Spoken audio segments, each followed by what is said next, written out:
ज़मीन की नोयत, फसलों की स्टेजेस, बदलते मौसमी हालात को मद्देनज़र रखते हुए खादों के तमाम एलिमेंट्स का बरवक्त और मुनासिब मिक़दार में इस्तेमाल ही एक बेहतरीन फर्टिलाइज़र प्लान होता है।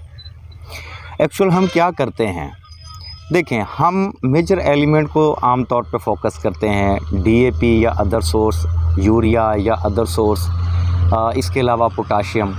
बहुत कम होता है कि हम माइक्रो न्यूट्रिएंट्स का इस्तेमाल करें, जबकि एक बेहतरीन फर्टिलाइज़र प्लान इन एलिमेंट्स के बगैर कंप्लीट हो ही नहीं सकता।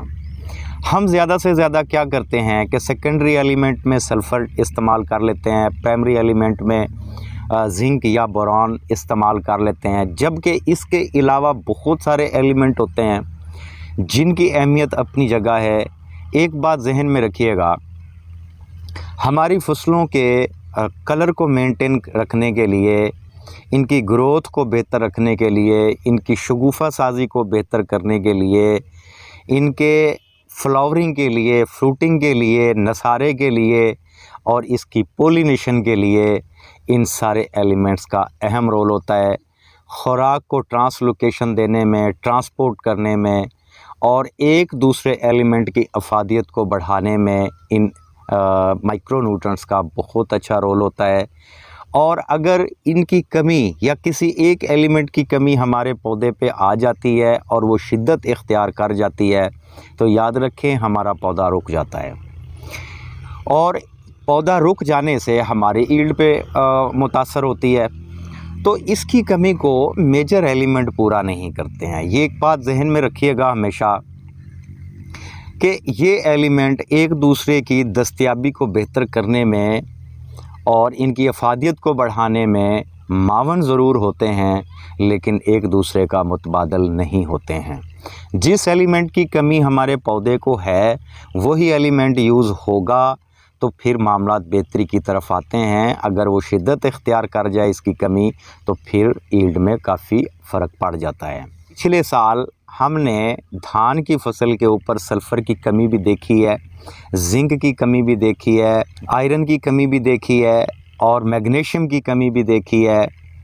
और कमाल ये है कि जिंक डाल चुकने के बावजूद भी हमने फील्ड में जो फसल के पत्तों पे जिंक की कमी के आसार देखे हैं। इसका मतलब ये होता है कि या तो हमने ये चीज़ें डाली नहीं हैं, और अगर डाली हैं तो इनकी दस्तयाबी में मसाइल रहे हैं।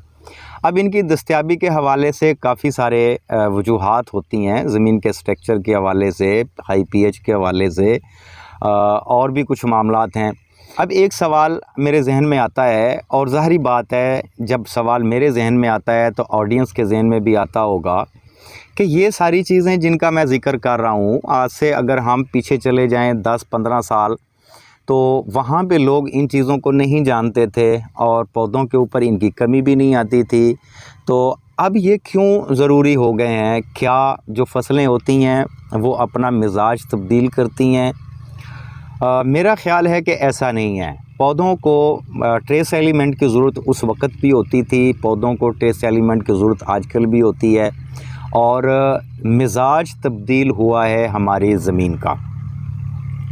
उसकी वजह है उस वक़्त जब जो हमारी फर्टिलाइज़र प्लान होते थे वो तकरीबन मिक्सअप होते थे। हम मैन्यूरिंग की तरफ ख़ासी तवज्जो देते थे, रूढ़ियाँ भी डालते थे, ग्रीन मैन्यूर भी डालते थे, जंतर वगैरह की काश्त करते थे, और साथ में हम जो कीमियाई खादें हैं इनका इस्तेमाल भी करते थे। देखें, ये एक बैलेंस सा प्रोग्राम होता था और ऑर्गेनिज़म बेहतर होता था, ज़मीन के पीएच काफ़ी हद तक बेहतर होते थे। जो रूढ़ियों के अंदर माइक्रो न्यूट्रिएंट्स पाए जाते हैं वो पौधे को मिल रहे होते थे, इसलिए पौधों पे कमी के आसार नहीं दिखते थे। या ज़मीन के अंदर जो ऑलरेडी माइक्रो न्यूट्रिएंट्स पाए जाते थे वो नॉर्मल पीएच होने की वजह से या पीएच मेंटेन होने की वजह से कह सकते हैं कि दस्तयाबी हो जाती थी, तो पौधों को इसकी डेफिशिएंसी देखने को नहीं मिलती थी। अब चूँकि वक्त बदल गया और मसरूफ़ियत बढ़ गई, हमने एक बहुत बड़ी गलती क्या की कि जो मैन्योरिंग सिस्टम है हम इससे आहिस्ता आहिस्ता आउट होते चले गए, और जो केमिकल खादों का सिस्टम है इसके ऊपर कम्प्लीटली डिपेंड कर गए। अब ये बिल्कुल ऐसा ही था, इस तरह कोई बाइक नहीं लेता है और वो मैकेनिक भी नहीं है, उसको समझता भी नहीं है और वो उसको खोल देता है। अब उसके साथ क्या होगा ये आप बखूबी समझते हैं। बिल्कुल ऐसा ही है, हम चूँकि फार्मर्स थे, हम एक्सपर्ट नहीं थे, हमें पता नहीं था कि फास्फोरस किस फसल की कितनी ज़रूरत है, कौन सी ज़मीनों में कौन सा फार्म यूज़ होगा। इसी तरह दीगर एलिमेंट्स के हवाले से हमें बहुत ज़्यादा मालूमात नहीं होती थी। तो हमारे जहन में सिर्फ़ एक चीज़ थी कि जितनी ज़्यादा खादें डालेंगे उतनी ज़्यादा पैदावार आएगी। इसलिए हमने बेतहाशा खादों का इस्तेमाल किया, गैर मौका किया और बग़ैर सोचे समझे किया।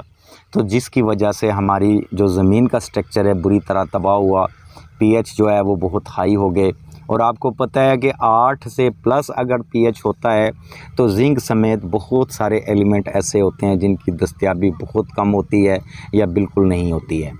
तो गलती हम कहाँ पे करते हैं, हम जिंक सल्फ़ेट भी डालते हैं, आयरन सल्फ़ेट भी डालते हैं, मैग्नीशियम सल्फ़ेट भी डाल लेते हैं। अब ये सारे जो फार्म हैं, फिर वही बात है कि 8 प्लस जो पीएच होते हैं वहाँ पे इनकी दस्तयाबी बहुत कम होती है।